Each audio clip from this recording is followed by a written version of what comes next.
नमस्कार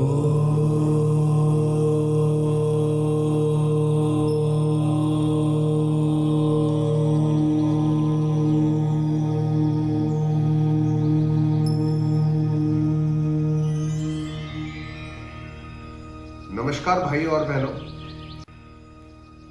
welcome to वैदिक ओरी यूट्यूब चैनल।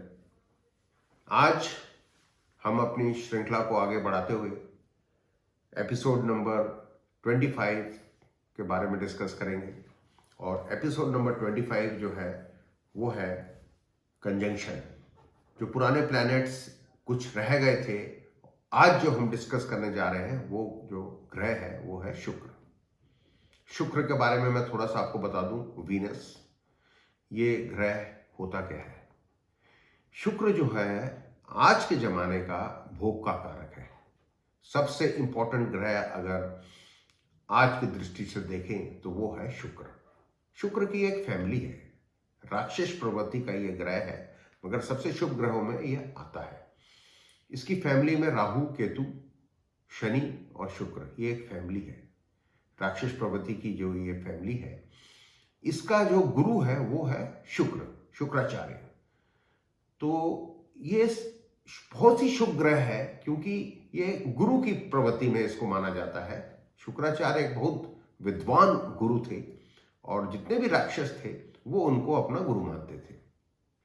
तो इस दृष्टि से अगर देखा जाए तो आज के जमाने का सबसे इंपॉर्टेंट अगर कुछ भी है वो शुक्र ही है। क्योंकि आज के दिन में सबको लग्जरी चाहिए, सबको बड़ी बड़ी गाड़ियां चाहिए, भोग चाहिए। पुराने जमाने में ये सब चीजें होती नहीं थी, क्योंकि पुराने जमाने में एक ज्यादा से ज्यादा आपके क्या होता था, एक साइकिल आपने ले लिया, टीवी तक नहीं था, मोबाइल तक नहीं था। बट आज के जमाने में अगर आपको मोबाइल चाहिए, अच्छा मोबाइल, उसकी कीमत 1.5 लाख रुपए है।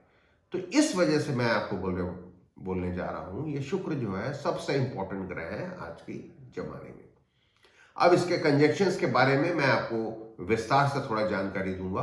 और ये जो बोर्ड आपके सामने है, इससे मैंने काफी कुछ लिख दिया है, बट मैं थोड़ा आपको समझा भी दूंगा कि बेसिकली शुक्र कंजंक्शंस, अलग अलग कंजंक्शंस, अलग अलग हाउसेस में कंजंक्शंस में क्या रोल प्ले करता है। भाई और बहनों, ये आपका एक मैंने जो बोर्ड आपके लिए तैयार किया है, कंजंक्शन ऑफ द प्लैनेट शुक्र। अगर शुक्र मंगल के साथ युति बना रहा है कोई भी हाउस में, उसका एस्पेक्ट्स अलग होता है, बट एक जनरल आज आपको मैं बताने जा रहा हूं, शुक्र और मंगल का युति से इससे क्या प्रवृत्ति होगी, क्या इसका मतलब होता है कोई भी हाउस में।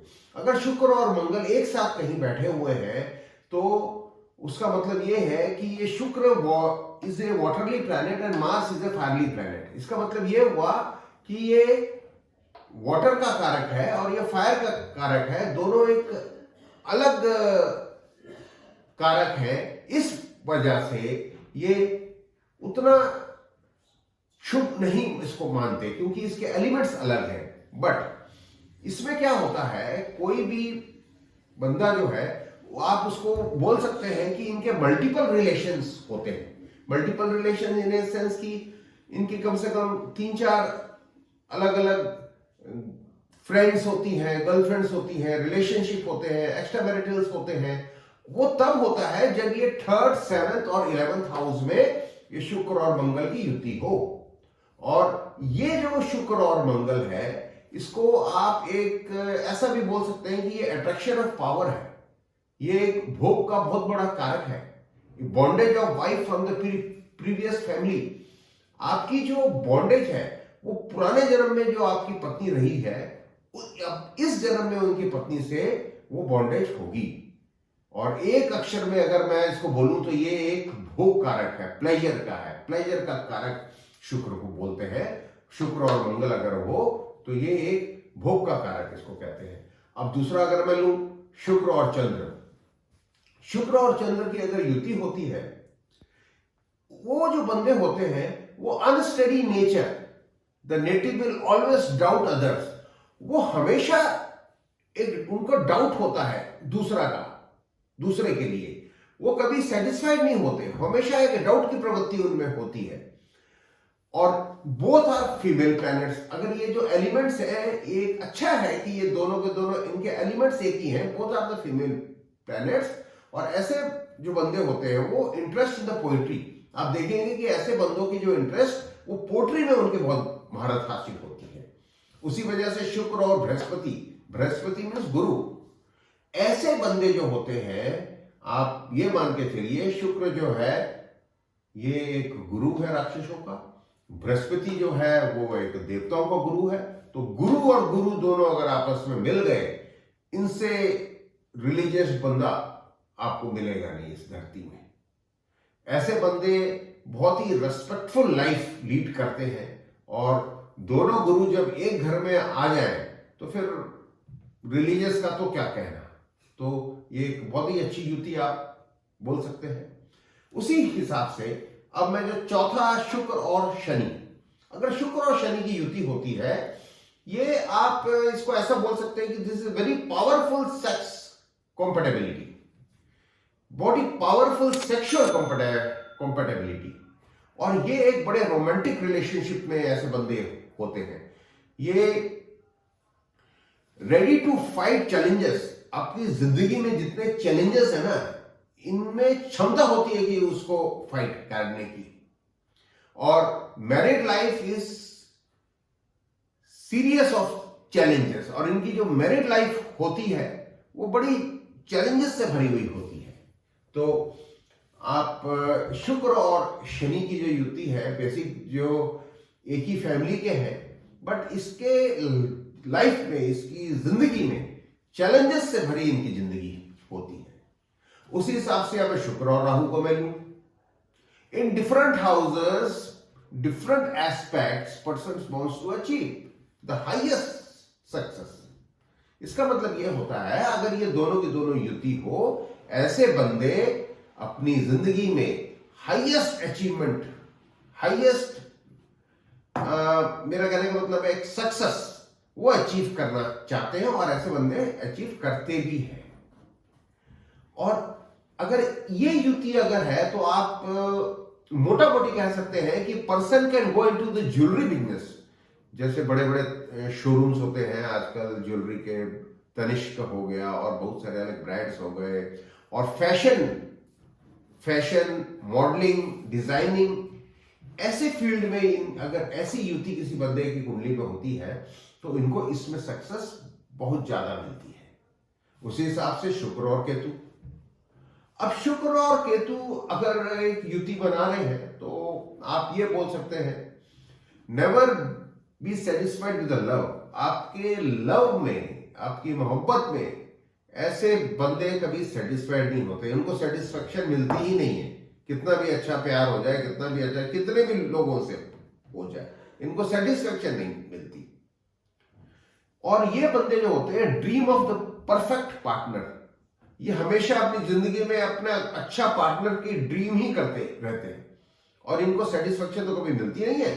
बट ये आप बोल सकते हैं दिस इज द, ऐसे बंदे जो होते हैं बड़े स्पिरिचुअल होते हैं।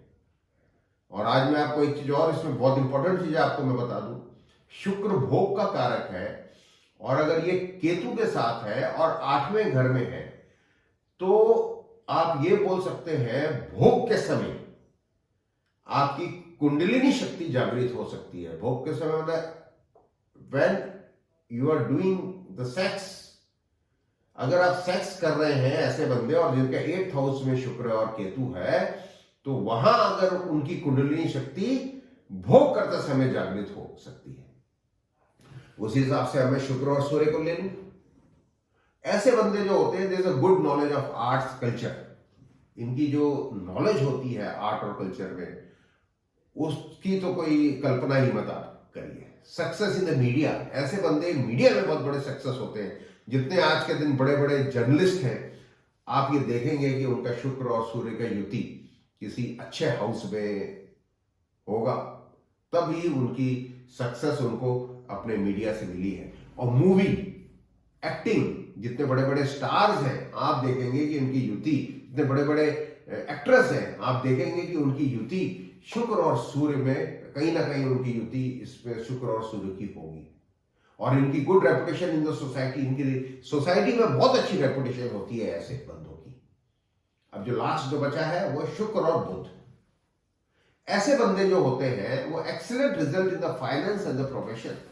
फाइनेंस के मामले में, अपने प्रोफेशन के मामले में उनको उनकी बहुत महारत हासिल होती है। और आप बोल सकते हैं कि they are the good engineers. ये बहुत अच्छे इंजीनियर्स कहलाते हैं, बहुत सक्सेस इंजीनियर्स कहलाते हैं। और they are the very sharp minded and very polite. बहुत शार्प माइंडेड होते हैं, उनकी बुद्धि का तो कहना ही क्या। और बोले पोलाइट किस्म के होते हैं, ज्यादा अग्रेसिव नहीं होते। तो भाई और बहनों, आज मैंने शुक्र के कंजंक्शंस के बारे में आपको विस्तार से बताया। और आगे आने वाली अपने एपिसोड्स में जो एक आध जो प्लैनेट्स बच गए उसके बारे में मैं आपको बताऊंगा। बहुत बहुत धन्यवाद।